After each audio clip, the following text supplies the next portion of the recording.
là, parce que tout simplement, ils ont dit tentative d'assassinat de Barthélémy Diaz. Et d'ailleurs, je me rappelle, quand on a libéré, comment dirais-je, Barthélémy Diaz, liberté provisoire, Abdoulaye Wilane, à l'époque, avait dit que nous sommes partiellement satisfaits, mais nous nous battrons pour que Barthélémy obtienne le non-lieu. Mais vous savez, aujourd'hui, les camps politiques ne sont plus les mêmes. Et maintenant, ça détermine bien sûr la position des uns et des autres. Ça détermine aussi les discours des uns et des autres. Et je crois que quand on est arrimé à des principes, aujourd'hui, même si Barthélémy Diaz ne tire pas dans la même direction qu'une bonne frange du Parti socialiste, oui, ceux-là qui l'ont soutenu hier devaient encore, je crois que sur des positions de principe, en tout cas s'arrimer à ces positions-là. Mais ce qui est malheureux, c'est qu'aujourd'hui, beaucoup de socialistes qui hier soutenaient Diaz dans ce qui lui est arrivé ce 22 décembre 2011, aujourd'hui, beaucoup ont changé de discours. Parce que tout simplement, ils sont dans le cas du pouvoir. Oui. Et je ne crois pas qu'on doit marcher comme ça. Il y a l'éthique politique qui devait dicter ces gens-là aujourd'hui à soutenir le parti. C'est-à-dire, quelle que soit la position de Diaz, je crois que leur position de 2011, ça devait aujourd'hui leur position de 2020. Alors, monsieur Wane, je vous repose la question. N'est-ce pas là une forme de violence que de vouloir empêcher à plusieurs listes de l'opposition de participer aux jours électoraux? Parce que tantôt, vous rejetiez la faute sur l'opposition. Oui, merci beaucoup, Evelyne. Et vous pourrez après répondre à non, je vais commencer par répondre à Seigne Saliou pour lui dire que le Parti socialiste, pour ceux qui le connaissent, a toujours fonctionné sur des principes. Et lui-même, il sait très bien que Feu Ousmane Tanor Dieng a toujours fonctionné sur des principes. Nous avons toujours été une opposition républicaine. Nous avons fonctionné sur des valeurs. Nous avons des socles dans cette république-là. Et la justice en fait partie. Donc aujourd'hui, ce que nous disons hier et c'est ce que nous disons aujourd'hui, Barthélémy Diaz est un citoyen sénégalais. Et il doit être traité comme tel. La justice suit son cours. Je ne peux pas comprendre que Barthélémy Diaz, qui est un ami à moi, quand même puisse appeler à la violence ou qu'il puisse s'en servir quand même pour avoir des gains politiques. Parce que nous savons tous qu'il est candidat à la mairie de Dakar. C'est ça la vraie question. Oui, mais les ingrédients étaient déjà là. Je n'arrête pas de le rappeler. Les ingrédients étaient déjà là parce qu'il y avait de la tension lors du dépôt des listes, mais également au lendemain. Donc il y avait déjà les ingrédients. Seigne l'a rappelé et il l'a dit. Oui. Et heureusement que nous avons des ressorts. Nous sommes dans un état de droit. Il ne faudrait pas qu'on l'oublie. Aujourd'hui, les préfets ont fait ce qu'ils devaient faire. La justice a tranché autrement. Il faut s'en féliciter.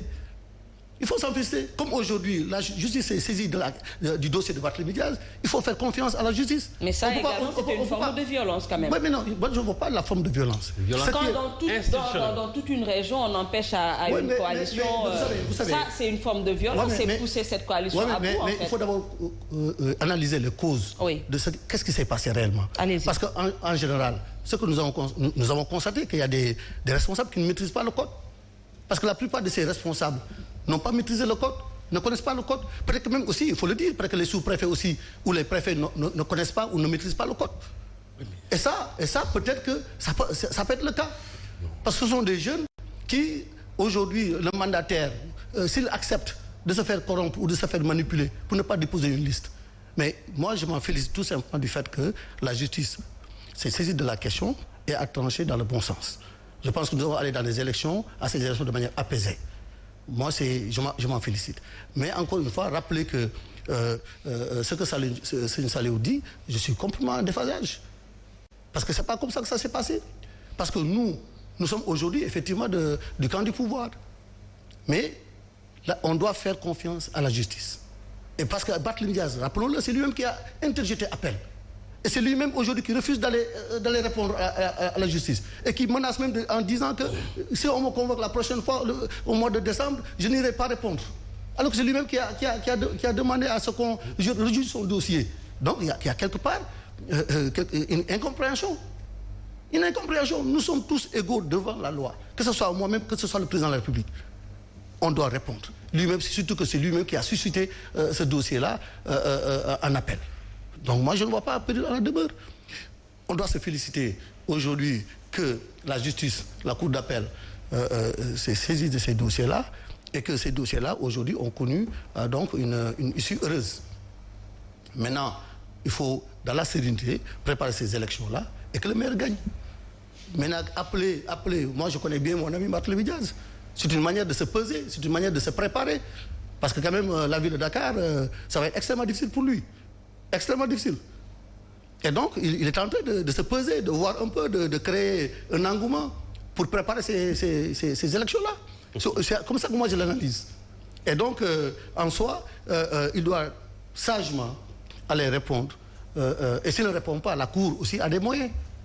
La Cour a des moyens. Il peut le juger par défaut. Il peut le juger par défaut. On peut le contraindre à répondre. Non, on ne peut pas du tout. Oui, mais il peut être jugé par défaut. Il peut être jugé par défaut. Oui, on ne peut pas le contraindre. Oui, d'accord, mais de toute façon, il peut y avoir outrage.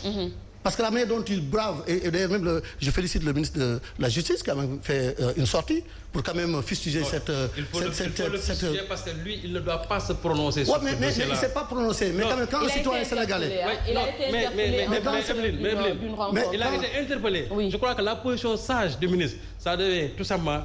Je ne me prononce pas sur ce dossier pendant devant la justice. Mais le fait de dire qu'il doit aller répondre, déjà, il s'incruste dans ce dossier-là. Ce n'est pas de son rôle.